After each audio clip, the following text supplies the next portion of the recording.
An exclusive report just out shows how increasing binge drinking is fueling the credit crunch. Our reporter Ning Xiao shows us more. Thanks, Ruji.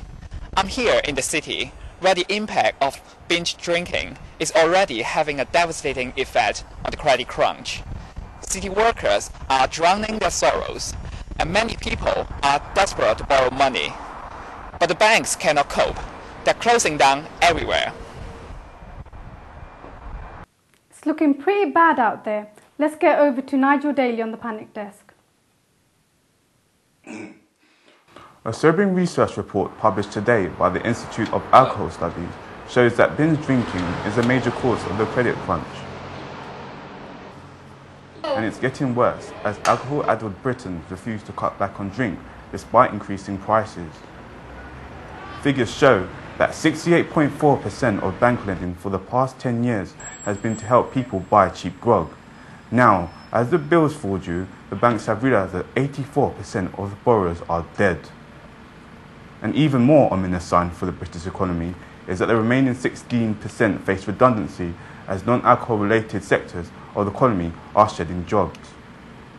Last year, alcohol-related deaths cost the British economy £87,546,312.54 each working day, except January the 12th when it inexplicably fell to just £82,456,183.19. The banks have realised that there is little prospect of binge drinkers paying back any of the money, most of which was spent on Bacardi breezers and white wine spritzers. Lending has contracted sharply, and now it is hard to get finance for anything less than crystal champagne, although it is understood that Dom Perignon sales are up as beleaguered bank executives drown their sorrows.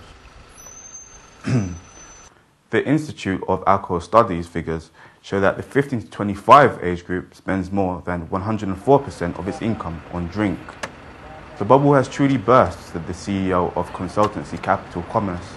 A study of the London economy shows that the last sober people are now experiencing difficulties in the housing and job markets and are turning to alcohol.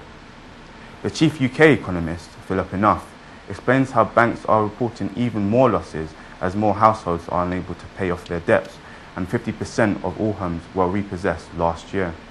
Opposition economic spokesman Sir John Didit called for a return to good old-fashioned homemade moonshine to counter the crisis.